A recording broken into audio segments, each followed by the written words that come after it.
وحمدا لرب خصنا بمحمد وأنقذنا من ظلمة الجهل والدياجر فالحمد لله الذي هدانا بعبده المختار من دعانا إليه بالإذن وقد نادانا لبيك يا من دلنا وهدانا صلى الله وسلم وبارك عليه وعلى آله.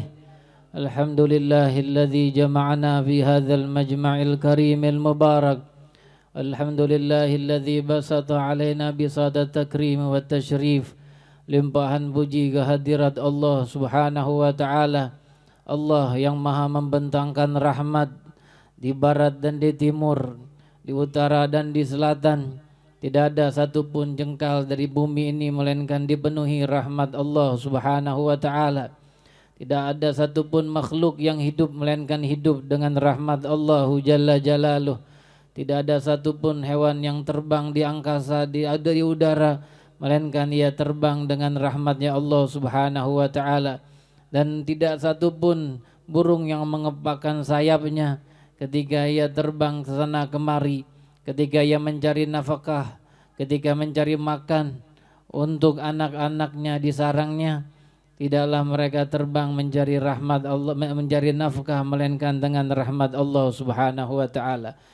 Begitu besar rahmat yang diberikan oleh Allah kepada manusia, kepada seluruh makhluk Allah jalla jalaluh. Dan tidak ada satupun di antara makhluk yang hidup di alam dunia ini melainkan semuanya dijamin rizki mereka oleh Allah. Hanya terkadang manusia dibuai dan ditipu dengan tipuan syaitan dan iblis, meragukan tentang rizki yang telah dijaminkan oleh Allah subhanahu wa ta'ala dan dijanjikan kepada Allah oleh Allah bagi mereka yang menjalankan haknya, menjadi sebagai kewajiban mereka kepada Allah setelah Allah jamin kepada mereka rizkinya, bahwa mereka akan dipersiapkan dan dimasukkan ke dalam surganya Allah subhanahu wa ta'ala. Dan apalah makna surga kalau bukan rahmat dari Allah jalla jalaluh. Dan semua mereka yang masuk dalam surganya Allah, mereka masuk dalam surga dengan rahmat Allah subhanahu wa ta'ala. Maka ketahuilah bahwa tidak ada satupun kehidupan dunia dan kehidupan akhirat, kebaikan dunia dan kebaikan akhirat, kemuliaan dunia dan kemuliaan akhirat, melainkan semua didapatkan dengan rahmat Allah jalla jalaluh. Kita dengar kisah yang disabdakan oleh Rasul di dalam sebuah hadis tentang seorang abid dari Bani Israel yang beribadah kepada Allah 500 tahun lamanya. Ibadahnya 500 tahun, belum lagi umurnya. Ditambah dengan umurnya lebih dari 500 tahun. Beribadah di dalam sauma'ah, yaitu tempat ibadah khusus yang dibangun, yang ia bangun untuk dirinya. Ia beribadah 500 tahun di situ, kemudian diwafatkan Allah subhanahu wa ta'ala. Allah ta'ala berfirman kepada malaikatnya, adkhilu jannata abdi ilal jannah birahmati. Masukkan hambaku ini ke dalam surga dengan rahmatku. Ini hamba merasa punya banyak ibadah selama 500 tahun menyembah Allah Ta'ala, masih dibilang masuk ke dalam surga dengan rahmat Allah. Lalu ia berkata kepada Allah, ya Rabb, abi a'mali, masuk surgamu dengan amal-amalku. Maka Allah pun memerintahkan kepada malaikat, hai malaikatku, hitung nikmat mata yang aku berikan padanya dan bandingkan dengan amal ibadahnya. Maka mulai malaikat menghitung nikmat mata yang Allah telah berikan selama ratusan tahun orang ini hidup di atas permukaan bumi, dan dibandingkan dengan amal ibadah yang dikerjakan 500 tahun. Lalu habis semua amal ibadahnya, sedangkan nikmat mata yang diberikan Allah belum lagi habis terhitung semuanya.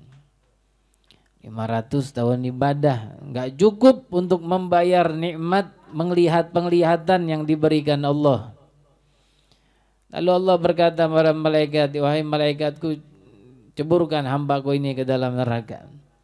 Maka ketika ia akan diseret ke dalam neraka, maka ia berkata, ya Rabb, adkhilni ila jannatika birahmatik, maka masukkan aku ke dalam surgamu dengan rahmatmu. Maka dia mengaku bahwa dia hanya bisa masuk ke dalam surganya Allah dengan rahmatnya Allah. Lalu Allah pun memerintahkan malaikatnya untuk masukkan ke dalam hambanya ke dalam surganya dengan rahmat Allah Subhanahu wa taala.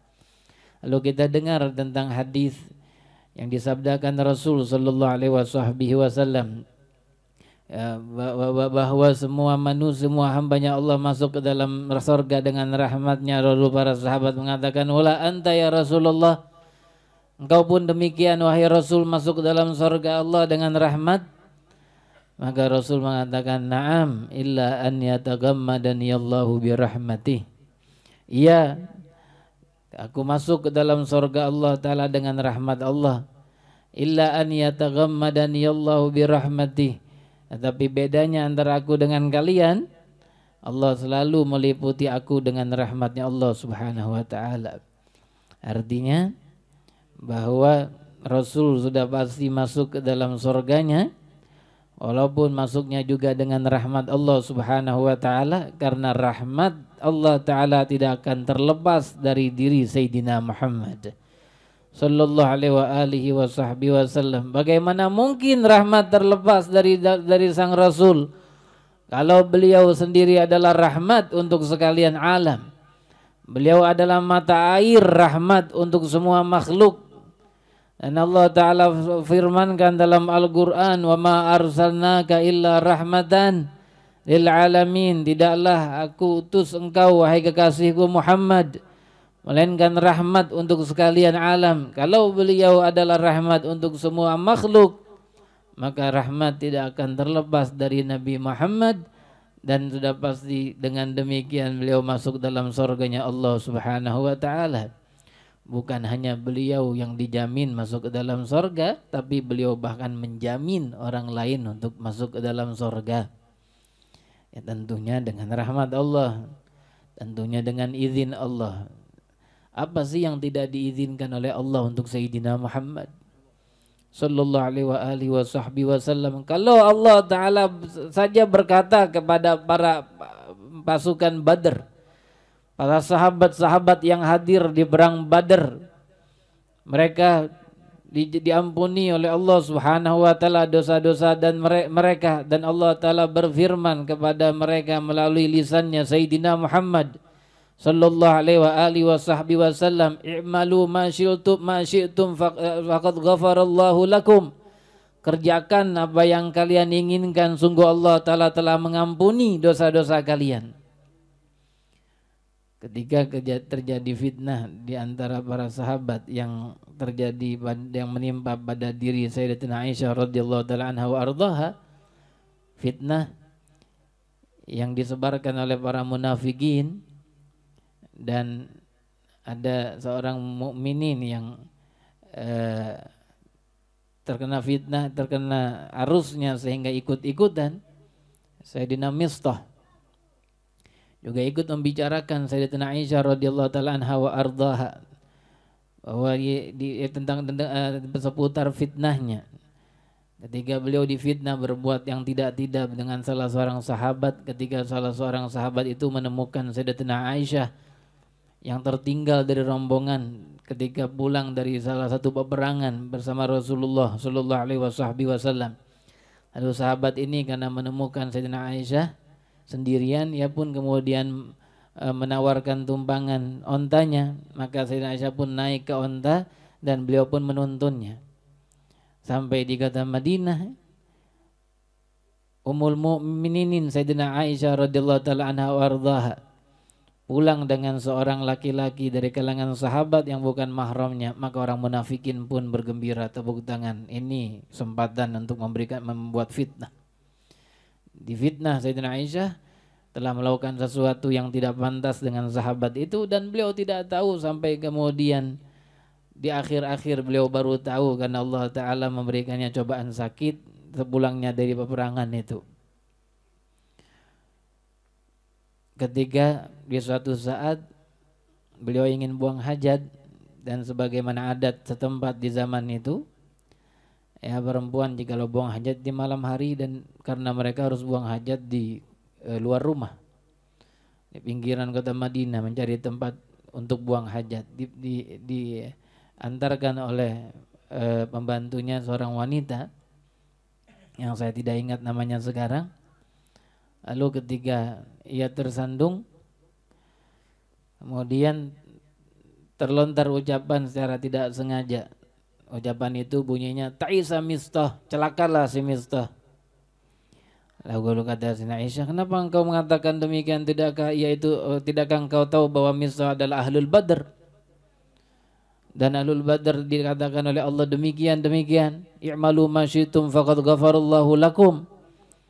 Amalkan, kerjakan apa yang kalian inginkan, Allah telah ampuni dosa kalian. Maka dari sejak itu kemudian barulah Sayyidina Aisyah mengetahui kejadian yang sesungguhnya dan apa yang sedang tersebar di antara para kaum muslimin di kota Madinah karena sebab para munafikin di zaman itu. Ceritanya panjang. Bukan saat ini kita menceritakan hal itu. Lalu turun ayat-ayat di dalam Al-Quran yang berkenaan tentang kesucian Sayyidina Aisyah, dan kemudian hukuman untuk mereka yang menyebar-nyebarkan berita yang tidak baik tersebut dan fitnah yang tidak baik tersebut.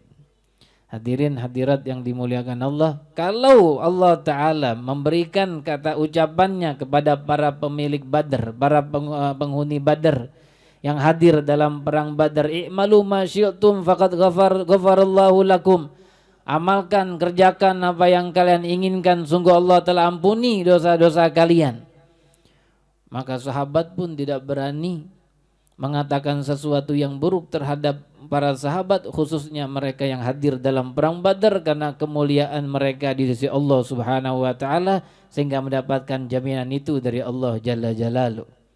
Itu baru para sahabat. Bagaimana penilaian kita terhadap Sayyidina Muhammad sallallahu alaihi wasallam? Bukan cuma yang hadir dalam perang Badar, tapi beliau adalah Sayyidul Badr. Beliau adalah penghulu dari mereka yang hadir dalam perang Badar.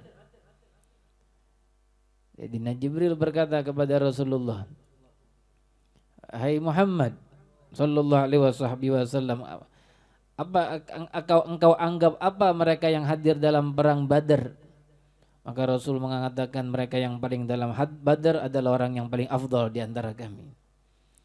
Maka Sayyidina Jibril pun mengatakan, wahai Rasulullah, kami pun di antara malaikat menganggap mereka yang hadir dalam perang Badar dari kalangan malaikat adalah yang paling afdal di antara kami.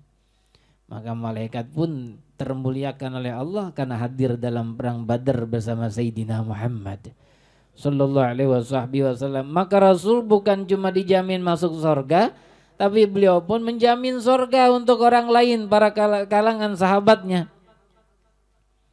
Beliau jamin mereka, para sahabatnya, dalam 10 orang yang disebutkan dalam satu hadis. Sayyidina Abu Bakar, Sayyidina Umar, Sayyidina Uthman, Sayyidina Ali, Sayyidina Abdurrahman bin Auf, Sa'ad bin Ubadah, dan para sahabat yang lain disebutkan di dalam hadis itu nama-namanya oleh Rasul, dan beliau mengatakan bahwa beliau itu adalah di dalam surga. Kan yang namanya memasukkan surga seseorang ke dalam surga itu kan hak Allah. Surga milik Allah. Allah yang menentukan mana yang masuk ke dalam surga dan mana yang masuk ke dalam neraka, dan bahkan Rasul pun mengatakan seseorang itu masuk neraka. Ketika ditanya tentang salah seorang para penyair Quraisy yang selalu mengejek Rasul dengan syair-syair mereka dan mencaci Rasul dengan syair-syair mereka, ditanya, Rasulullah, fulan di mana? Di dalam neraka, kata Rasul. Dikabarkan oleh Rasul di dalam neraka, padahal yang mempunyai hak masukkan seorang ke dalam surga dan neraka adalah Allah. Tapi siapa yang melarang Allah? Kalau Allah yang mengizinkan Sayyidina Muhammad untuk menentukannya siapa yang masuk ke dalam surga dan neraka. Allah yang kasih izin. Kita aja kalau kita punya barang ini, kita beli barang dari toko, Kemudian kita kasih izin seorang, ini pakai terserah mau diapain kek. Ya, siapa yang mau larang orang lain? Kalau kita yang punya sudah memberikan izinnya demikian, maka yang lain pun tidak bisa melarang. Allah yang memiliki sorga dan neraka, Allah yang memiliki semuanya, tapi ia berikan izin kepada Rasul untuk menjamin seseorang masuk ke dalam sorganya dan mengatakan orang lain masuk ke dalam nerakanya, maka izinnya telah ditetapkan Allah, dan itulah pangkat Sayyidina Muhammad. Inilah kebesaran di sisi Allah Sayyidina Muhammad. Dan tidak ada yang lebih besar pangkatnya dari beliau. Hadirin hadirat yang dimuliakan Allah Subhanahu wa taala. Dan inilah sunnahnya yang beliau tinggalkan untuk kita. Di mana ketika seseorang mengamalkannya, maka akan lebih dekat kepada dirinya di yaumil qiyamah dan lebih dipastikan mendapatkan syafaatnya di yaumil qiyamah. Semoga kita mendekat kepada Rasul dan mendapatkan syafaat Rasul. Amin ya rabbal alamin. Dan beliau bersabda dalam hadis tentang sunnah yang disunnahkan oleh beliau di dalam kehidupan kita ini, yaitu sunnatul fajr. Sunnah melaksanakan sholat sunnah subuh, qabliyah subuh. Al-fajr dengan subuh sama artinya. Kalau disebut sunnatul subuh dengan sunnatul fajr berarti dia juga. Ya, atau qabliyah subuh atau qabliyah fajar, berarti dia juga. Ya, sebagian bertanya terkadang, ini sunnatul fajar ini yang mana sih? Itu sunnatul fajar qabliyah subuh. Ya, 2 rakaat yang kita lakukan sebelum subuh itu disebut dengan sunnatul fajar dan disebut juga dengan qabliyah subuh. Kemuliaan sunnatul fajar disebutkan oleh Rasul dalam hadis, rakaatul fajri khairun minad dunya wa ma fiha. 2 rakaat salat sunnah subuh lebih baik, bukannya sama, tapi dibilang oleh Rasul lebih baik. Lebih baik dari apa? Lebih baik minad dunya, daripada dunia. Tapi enggak cukup Rasul katakan lebih baik daripada dunia, wa ma fiha, dan yang segala di dalamnya. Lebih baik dari dunia dan ada segala di dalamnya. Apa sih yang ada di dalam dunia? Kemewahan yang membuat orang ini silau dengan kemewahan dunia. Mobil-mobil mewah dunia, di dalam dunia. Ya, hotel-hotel di dalam dunia. Dan semua yang ada di dunia ini menyilaukan. Dan begitulah dunia. Kalau bukan menyilaukan maka bukan dunia. Kecuali yang dikehendaki Allah Subhanahu wa taala dan dijaga oleh Allah, maka dunia tidak akan menyilaukan mereka.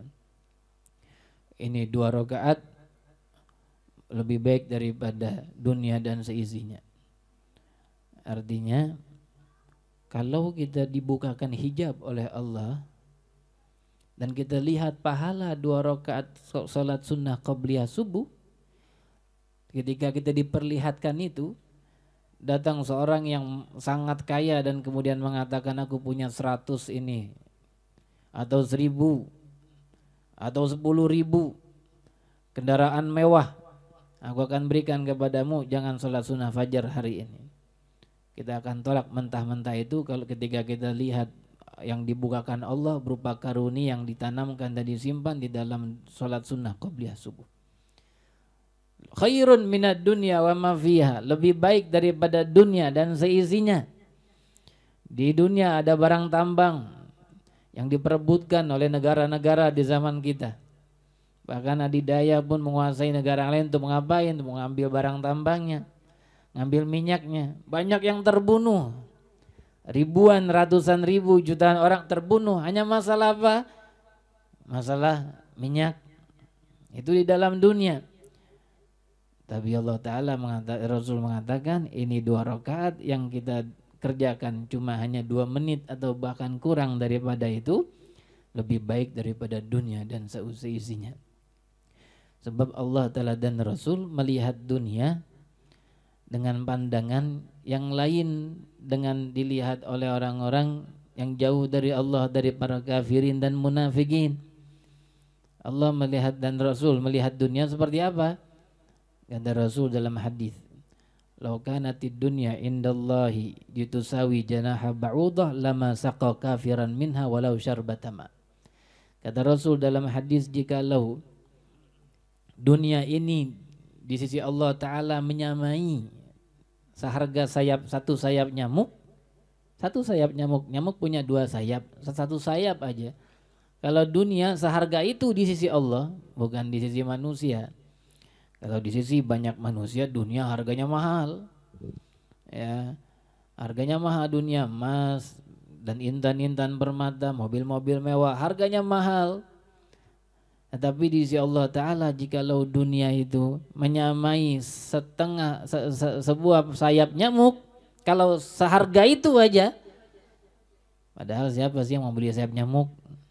Ya, kalau mau dihargain Rp1 juga nggak ada yang mau beli. Tapi kalau ada harganya itu sayap nyamuk dan dunia seharga itu, kata Rasul, niscaya Allah Ta'ala tidak akan berikan minum orang-orang kafir itu walaupun seteguk air. Kalau dunia seharga itu, Allah nggak akan kasih minum mereka akan mati kehausan. Nggak akan dapat minuman, nggak akan dapat menghilangkan rasa dahaga mereka. Kalau dunia seharga itu, karena begitu Allah dan Rasul memandang dunia. Maka 2 rakaat ini mengajarkan kita agar apa yang datang dari Allah melebihi segalanya dari yang ada dalam kehidupan kita yang fana. Ini ada cerita di dalam sebuah kitab disebutkan, ada seorang ini bicara masalah dunia, bagaimana menipu seseorang ketika jauh dari Allah Subhanahu wa Ta'ala. Ada seseorang berkata kepada Nabi Allah Isa alaihi salam, Nabi Isa, biarkan izinkan aku menemanimu, menyertaimu. Maka Nabi Allah Isa izinkan. Maka 2 orang ini, Nabi Allah Isa dan yang satu yang ingin menemaninya, yang diizinkan Nabi Isa untuk menemaninya dalam perjalanan tersebut, berjalan keduanya sampai kepada satu tempat mereka beristirahat. Dan kemudian Nabi Allah Isa mengeluarkan 3 buah roti berbekalan makan di hari itu. Ini makan siang ini. 3 buah roti, satu untuk Nabi Allah Isa, satu untuk yang lain. Ini rasanya udah pernah cerita di sini kayaknya. Satu untuk Nabi Allah Isa, satu untuk yang lain. Yang satu teman yang mengiringinya. Tinggal satu sisanya tentunya, karena rotinya 3.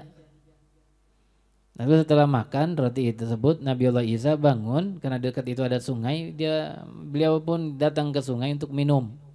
Habis makan roti perlu air, pergi sebentar untuk minum dari sungai itu, kemudian balik lagi, roti nggak ada. Mana nih roti? Tanya temannya, roti ini siapa yang ngambil? Yang satu tadi yang tinggal satu. Kata temannya, nggak tahu. Ini kan udah jelas banget dia ngambil, orang nggak ada orang. Tapi Nabi Allah Isa nggak mau menuduh. Nabi Allah Isa nggak mau suudzon, walaupun jelas begitu alamatnya dan tanda-tandanya orang ini, nggak ada orang lain ini, pasti dia yang ngambil. Tapi Nabi Isa ingin kepastian, nggak mau tuduhan-tuduhan dan sangkaan buruk. Kemana ini yang satu lagi rotinya? Ditanya oleh Nabi Isa, orang tua nggak tahu itu. Lalu kalau nggak tahu gimana? Maksa-maksa, ente bohong, ente sendirian di sini, masa begitu? Enggak, adab Nabi bukan seperti itu. Dia berkata nggak tahu, seorang mukmin berkata nggak tahu, udah.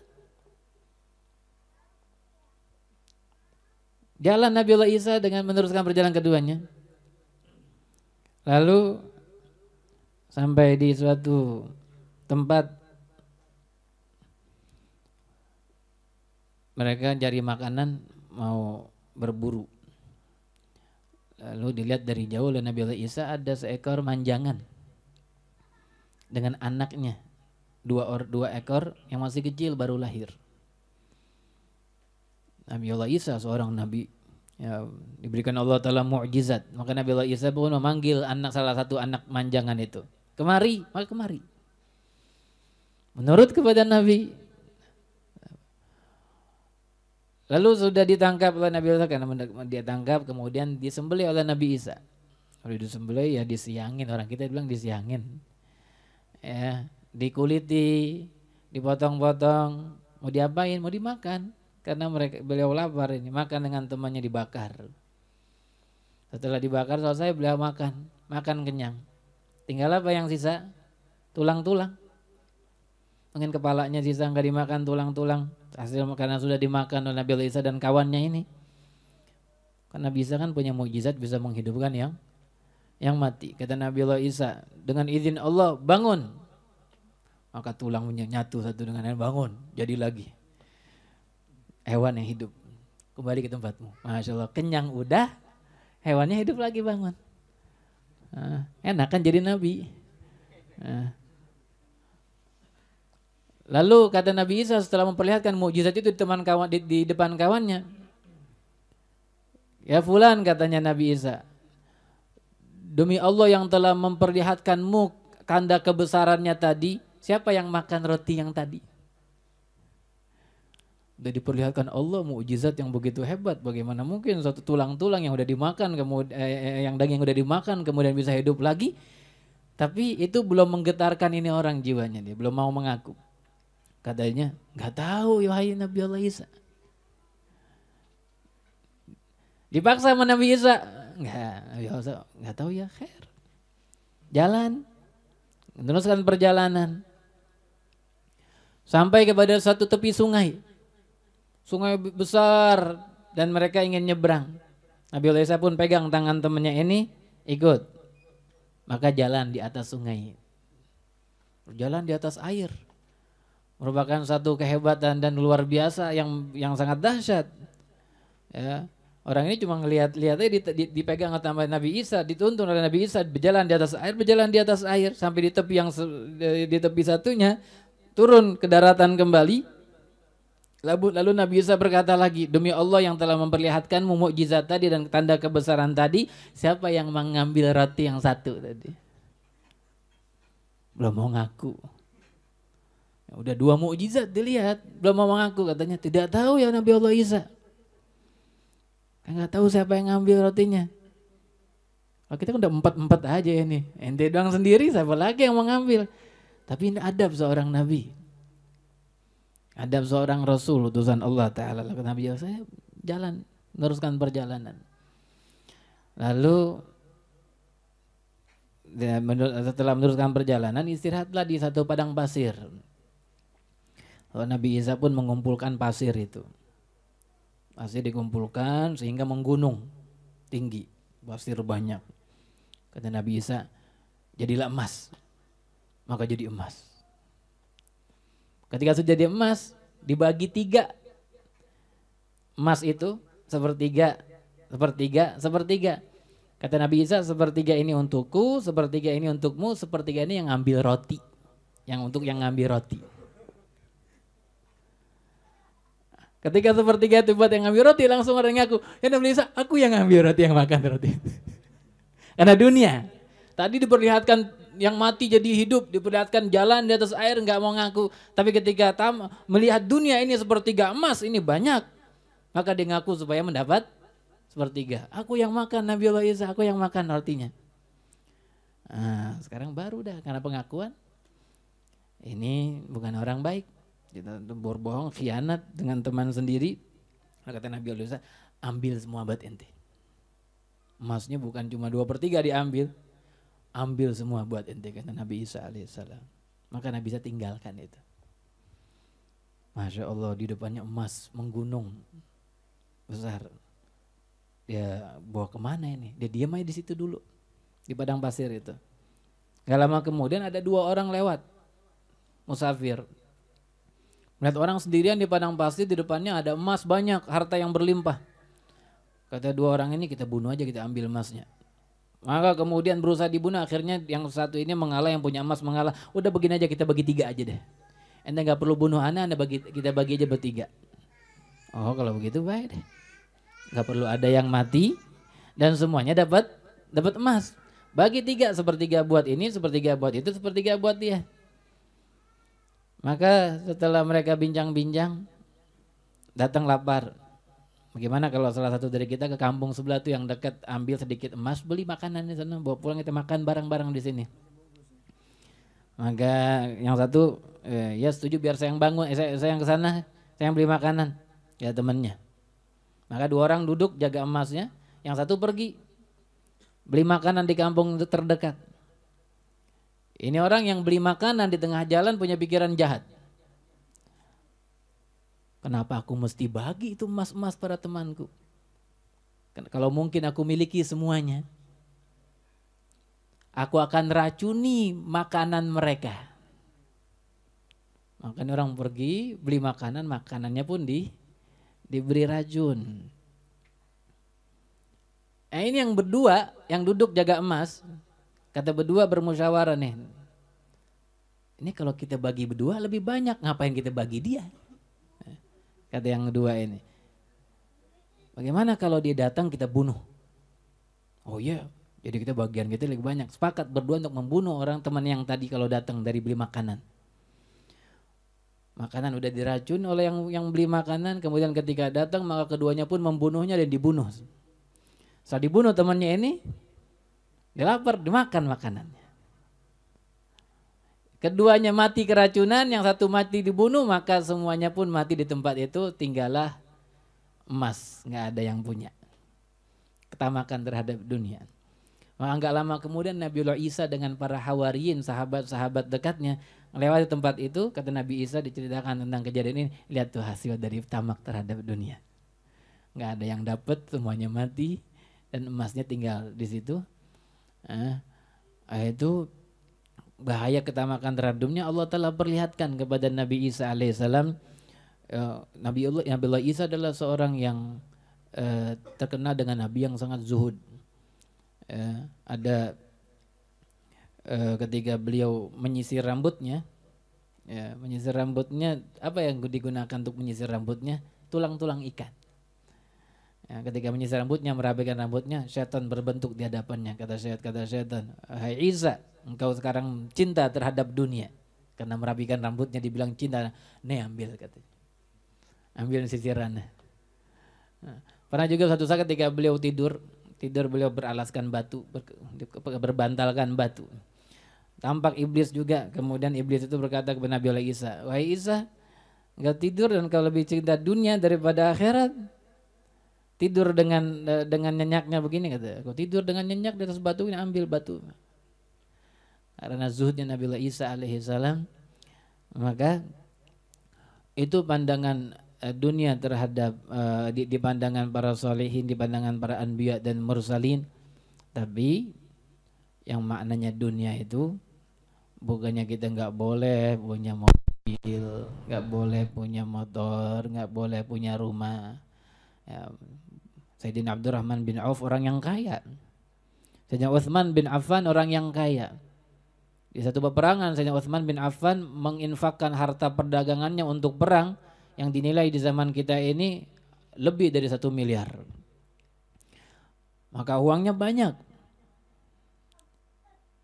Tetapi kata ulama yang dimaksudkan dunia, mereka yang memiliki harta-harta tersebut dan dunia-dunia ini kemudian melupakan mereka dari Allah Subhanahu wa taala. Ini kalau punya motornya melupakan dia dari sholat yang 5 waktu, melupakan dia dari pengajian, dari majelis zikir, dari majelis ta'lim, karena urusan motor aja. Dari pagi sampai sore motor yang diurusin, ngaji gagal, sholat gagal. Itu namanya dunia. Tapi kalau kita punya motor dibawa pengajian, ini bukan dunia. Segala dunia yang membantu kita untuk urusan akhirat maka terbilang dari bagian akhirat. Ini motor akhirat. Ya. Jadi kalau ada stiker tuh di belakang motor tempel, motorannya motor akhirat. Jadi nggak motor dunia jadinya. Stiker tempelannya macam-macam banget, ya, motor akhirat. Hadirin hadirat yang dimuliakan Allah Subhanahu wa taala. Begitu Rasul ketika mendidik para sahabatnya, mendidik umat, ingin